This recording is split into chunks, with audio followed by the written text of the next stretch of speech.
सुप्रभात बच्चों। आज मैं आपके समक्ष आपकी पुस्तक क्षितिज का पाठ नंबर 2 राम लक्ष्मण परशुराम संवाद लेकर आपके सामने हूँ। बेटा, जैसा कि आपको पता ही है कि हमने इस चैप्टर का पठन करना शुरू कर दिया था। 3 कालांश हमारे इसकी हो चुके, जिसमें एक कालांश में हमने इसका सार किया था, दूसरे में हमने इसका फर्स्ट पैराग्राफ किया था और उसके बाद second, third and fourth. Now आज हम इसका कौशिक सुनहु मंद येहू बालका, यहाँ से इसका पठन करेंगे। क्षितिज की पुस्तक का पाठ नंबर 2 पेज नंबर 13 पे लास्ट पैराग्राफ है। हम इसका अभी पठन करना शुरू करेंगे। सबसे पहले, जैसा कि मैं आपको बताती हूँ कि सबसे पहले हम सब ये पद्यांश पढ़ते हैं, उसके बाद कठिन शब्दों को करते हैं, उसके बाद इसकी व्याख्या करते हैं। और एक एक हम इसलिए करते हैं कि ताकि आपको आराम से इस पाठ का भाव समझ आ जाए। क्योंकि जैसा मैंने बताया था, इस जो कवितावली है गोस्वामी तुलसीदास जी द्वारा रचित है। इसकी जो भाषा है ब्रज और अवधी, 2 भाषाओं का इसमें मिश्रण है और अवधी भाषा को समझना थोड़ा सा हार्ड। क्लियर बेटा? जैसा कि मैंने बोला था कि सार को जब आप सुनोगे, सार को जब आप ध्यान से उस लेक्चर को सुनोगे तो आपको इसकी सारी की सारी व्याख्या समझ आ जाएगी। और ये कौन सी शैली में लिखा हुआ है? संवाद शैली में। संवाद क्या होता है? डायलॉग, जो आपने 9th क्लास में किया था, संवाद लेखन। वो ही संवाद का इस जो पाठ है, जो ये कविता है, इसमें वर्णन किया गया है। ठीक है बच्चे, ध्यान से आपको सुनना है। कौशिक सुनहु मंद येहू बालकु, कुटिल काल बस निज कुल घालकु, भानु वंश राकेश कलंकु, निपट निरंकुश अभूत असंकु, काल कवल होई छन माही, कहो पुकारी खोरी मोहि नाही, तुम्हें हट कहू जो चहु उभारा, कही प्रतापो बलो रोषु हमारा, लखन कहू मुनि सुसु तुम्हारा, तुम्हें अछत को बरने पारा, अपने मुँह तुम्हें आपनी करनी, बार अनेक भांति बहु भरनी, नहीं संतोषु न पुनि कछु बधु कहु, जनी रिस रोकी दुसिही दुख सहु, वीरवती तुम्हा धीर अवोचा, गोरी देत न पाहु शोभा, सुर समर करनी करही कहीं न, जावही आपू विद्यमान रन पाए रिपु, कायर कथि प्रतापु। ठीक है छात्रों, ये आपने पद्यांश को सुना। इस पद्यांश में जितने भी कठिन शब्द हैं उसको आप अपनी बेटा बुक में लिखोगे। ठीक है, बुक में शब्दों, जो शब्द दिए गए हैं उसी के नीचे रेखांकित करके इनके आपको अर्थ लिखे जाने हैं। जैसे कौशिक, कौशिक मीन्स विश्वामित्र, विश्वामित्र, यहाँ देखिए विश्वामित्र। ठीक है बेटा। उसके बाद मंद, मंद मीन्स मूर्ख, कुटिल दुष्ट। जो इस पद्यांश में कठिन शब्द है मैं उनको लिखवा दूं पहले। ठीक है, ध्यान से। कौशिक विश्वामित्र, मंद मूर्ख, कुटिल दुष्ट, बालकु घातक या नाश करने वाला, भानुवंश सूर्य वंश, कलंकु कलंक, कलंकु कलंक, निपट बिल्कुल, निरंकुशो उद्दंड, अबुधु मूर्ख यानी अज्ञानी, अशंकु निडर, कवलो ग्रास किसी चीज का ग्रास होना, खाना होना। खोरी, खोट जो बोलते हैं, दोष। हट कहूँ, हट कहूँ मीन्स हट या मना कर दूं, तुम ही न टूटने वाला, अछत तुम्हारे रहते दूसरा, ग्रीष क्रोध, दुस्सह असहाय, अक्षोभा शोभ रहित, अक्षोभा मीन्स शोभ रहित, गारी गाली, रण युद्ध, रिपु शत्रु, कायर डरपोक, कथही कहना, प्रतापु बड़ाई। इसको एक बार और ध्यान से सुनिए। कौशिक, विश्वामित्र, मंद, मूर्ख, कुटिल, दुष्ट, बालकूल, घातक या नाश करने वाला, भानुवंश, सूर्यवंश, कलंकु, कलंक, निपट, बिल्कुल, निरंकुशु, उदंड, अबुधु, मूर्ख या अज्ञानी, अशंकु, निडर, कबलू, ग्रास, खोरी, दोष, हट कहूँ मना कर दो, तुम्हें न टूटने वाला, अछत तुम्हारे रहते दूसरा, ऋष क्रोध, दुस्सह असहाय, अक्षोभा शोभ रहित, गारी गाली, रण युद्ध, रिपु शत्रु, कायर डरपोक, कथही कहना, प्रतापु बड़ाई। छात्रों, ये जितने भी शब्दार्थ थे इस काव्यांश में, ये मैंने आपको बताए। अब आपको ध्यान से ही इस काव्यांश को सुनना है। एक एक चीजें हम पढ़ेंगे और एक एक की ही हिंदी आप सुनोगे। ठीक है बच्चे?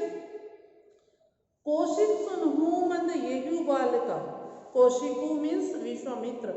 इसमें लक्ष्मण के व्यंग भरे वचन सुनकर जो परशुराम जी हैं वो विश्वामित्र को संबोधित करते हुए क्या कहते हैं कि हे विश्वामित्र, कौशिक सुनहु मंद येहु बालका, हे विश्वामित्र सुनो, यह बालक कुबुद्धि, कुटिल काल बस निज कुल घालक, भानुवंश राकेश कलंकु, निपट निरंकुश अबुध अशंकु, कि ये जो बालक है ये कुबुद्धि और कुटिल है, कालवश होकर, कुटिल कालवश, कुटिल है मीन्स चंचल है, कालवश काल के वश में होकर, निज कुल घालकु होकर अपनी कुल का नाशक बन रहा है, कि अपने कुल को नष्ट करने वाला बन रहा है।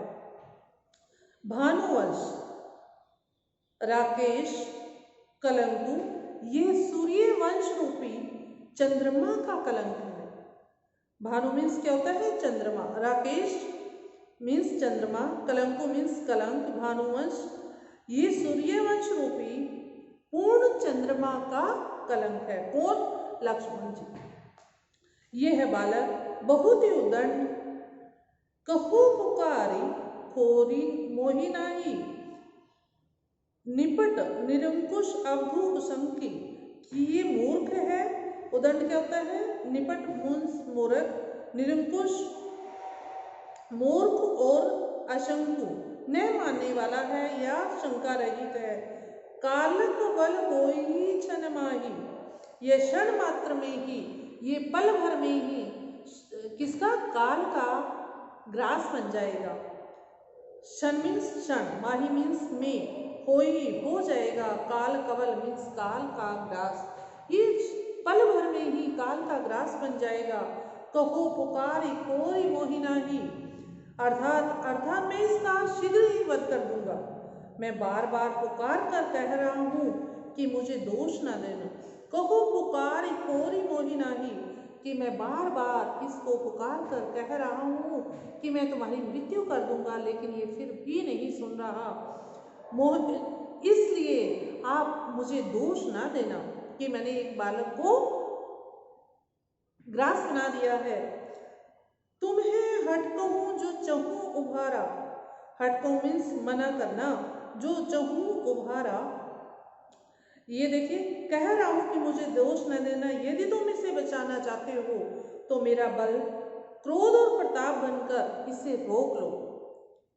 कहीं प्रताप को बल रोष हमारा, मेरा प्रताप बल और रोष बनकर इसको रोक लो। लखन केहू मुनि सुसु तुम्हारा, इसमें इस पर क्या कहते हैं कि लक्ष्मण जी ने कहा हे मुनि, लखन केहू, लखन कहते हैं मुनि, हे मुनि, सुसु तुम्हारा, भला तुम्हारे रहते तुम्हारे यश का वर्णन कौन कर सकता है। तुम ही अछत को बन नहीं पा रहा, अर्थात आप ही मेरे यश का वर्णन करते हैं तो कुछ कह लीजिए।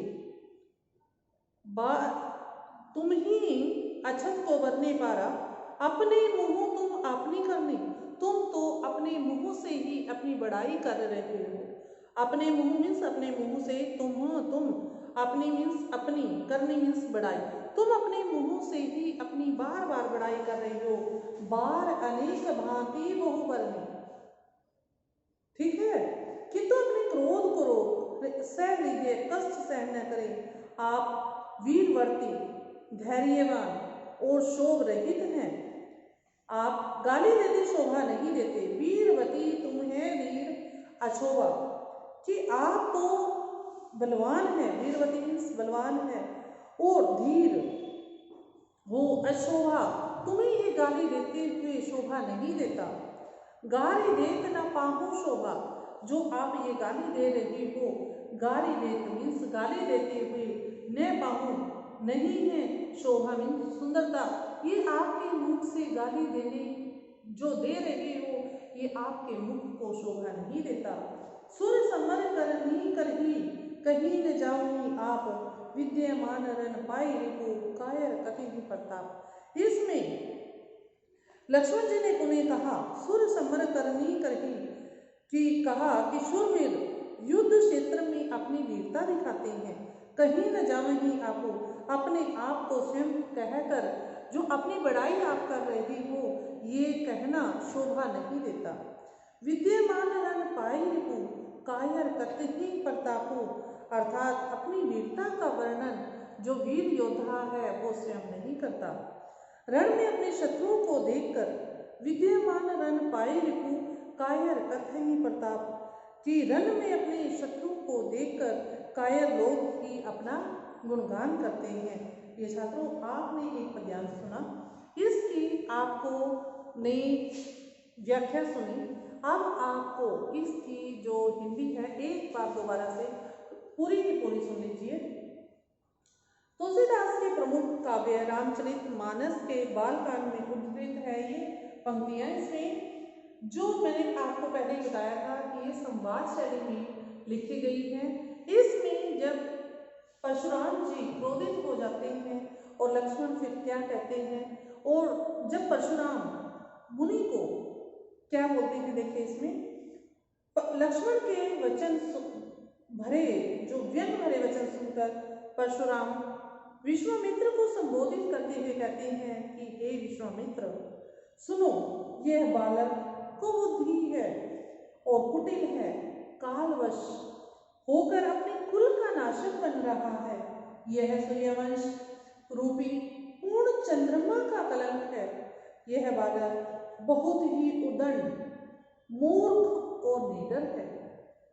यह क्षण मात्र में ही, क्षण मात्र पल भर में ही मेरे गुस्से से ये मेरा ग्रास बन जाएगा, काल का ग्रास बन जाएगा, अर्थात मैं इसका शीघ्र ही वध कर दूंगा। मैं बार बार पुकार पुकार कर कह रहा हूं कि फिर मुझे दोष न देना। यदि तुम इसे बचाना चाहते हो तो मेरा बल, क्रोध और प्रताप बनकर इसे रोक लो। इसको मेरे बारे में सब कुछ बता दो कि मैं कितना प्रतापी हूँ, मेरे अंदर कितना बल है और कितना क्रोध है। ये तीनों बातें इस बालक को बता दीजिए। इस पर लक्ष्मण जी ने क्या कहते हैं ये सुनकर कि हे मुनि, भला तुम्हारे रहते हुए तुम्हारे यश का वर्णन कौन कर सकता है? तुम तो खुद ही अपना वर्णन अपने मुख से कर रहे हो। जो दुश्मन होता है उसको, जो वीर योद्धा होता है उनको अपने मुख से अपनी बढ़ाई नहीं करनी चाहिए, अपनी तारीफ नहीं करनी चाहिए। और तुम मुझे ही अपने मुंह से ही अपना वर्णन कर रहे हो, अपनी बढ़ाई कर रहे हो कि तुम कितने बलशाली हो, तुम कितने बहादुर हो, तुमसे कौन कौन डरता है, तुम कितने पराक्रमी हो। ये तुम्हें शोभा नहीं देता। जो योद्धा होता है वो युद्ध भूमि में ही कर्तव्य करके दिखाता है, अपने शत्रुओं के सामने हार नहीं मानता। इसलिए मैं आपको योद्धा नहीं समझता। ठीक है, जो मनुष्य अपनी बड़ाई करता है वो योद्धा नहीं होता, वो कायर होता है। और योद्धा कौन होता है कि जो युद्ध में जाकर अपनी वीरता का वर्णन करता है, मैं उसको योद्धा मानता हूँ। ये लक्ष्मण परशुराम जी से कह रहे हैं। ये संवाद किसके और किसके बीच में है? इसमें विश्वामित्र की भी बात हुई है, इसमें परशुराम जी की बात हुई है, इसमें लक्ष्मण जी की भी बात हुई है। जो विश्वामित्र को कौन संबोधित करके कह रहे हैं? परशुराम जी। परशुराम जी विश्वामित्र को कह रहे हैं कि आप मेरे बल और पराक्रम के बारे में इस बच्चे को समझा दीजिए कि मैं कितना पराक्रमी हूँ, ताकि कहीं गलती से ये काल का ग्रास न बन जाए और ये मेरा गुस्सा इतना बढ़ा रहा है कि मैं इसका वध भी कर सकता हूँ। इसलिए ये जो बालक है ये काल का ग्रास बन जाएगा। ठीक है छात्रों, इसमें 3 का संवाद हुआ था। इसमें विश्वामित्र जी सिर्फ सुन रहे हैं, परशुराम जी उनको कह रहे हैं और पास में लक्ष्मण है। ये सब सुनकर लक्ष्मण क्या बोलते हैं वो आपने सुना। अगली जो कालांश होगी बेटा, अब हमने जो फर्स्ट भी कर लिया है, सेकंड, थर्ड एंड फोर्थ, 4 हमने इसके काव्यांश कर लिए। 5वां हम अगली कालांश में करेंगे। तब तक आपको क्या करना है, इनको जितने भी 4 पद्यांश हो चुके हैं ये आपको बेटा लर्न करने हैं। सबसे पहले जो मैंने कठिन शब्द बताए हैं, जब आप इनको पढ़ोगे तो बुक में मार्क करके उन शब्दों के अर्थ को लिखना है। उसके बाद एक एक लाइन को पढ़ना है और उसके अर्थ को समझने की कोशिश करनी है। अब देखिए जो हमने ये किया है, इसके क्वेश्चन आंसर जिस प्रकार से आते हैं, देखिए कि फर्स्ट क्वेश्चन है कि कवि और कविता का नाम बताइए। कवि कौन है? तुलसीदास जी। और कविता कविता बनी। दूसरा, प्रस्तुत पद का प्रसंग बताइए। प्रसंग आपको पता है कि प्रस्तुत पंक्तियां हमारी हिंदी की पाठ्य पुस्तक से की कविता कवितावली से ली गई है। इसके कवि गोस्वामी तुलसीदास जी हैं और इन पंक्तियों में उन्होंने क्या कहा है ये सिर्फ प्रसंग में आपको लिखना है। प्रस्तुत काव्यांश की व्याख्या अगर आती है तो इसकी जो व्याख्या मैंने आपको बताई वो लिखना है। परशुराम ने विश्वामित्र से क्या कहा, क्वेश्चन आ जाता है ये, परशुराम ने विश्वामित्र से क्या कहा, तो आपको क्या करना है, परशुराम ने विश्वामित्र से कहा कि यह बालक कुबुद्धि है और ये काल के वश होकर अपने कुल का घातक बन रहा है। इसको बचाना हो तो इसे मेरे प्रताप और बल के बारे में बता दीजिए, अन्यथा इसे दोष, अन्यथा मुझे क्या मत करना, दोष मत देना। ठीक है छात्रों, इसके इस तरह से क्वेश्चन आंसर आएंगे। आज मैं आपको सरलार्थी समझा रही हूँ और जब नेक्स्ट कालांश होगी उसमें मैं आपको इसके क्वेश्चन आंसर भी करवा दूँगी। ठीक है बच्चे, इतना ही आपको करना है। PDF आपके पास जा चुकी है, क्वेश्चन आंसर आप लिख लेना। धन्यवाद छात्रों, आपका दिन शुभ हो।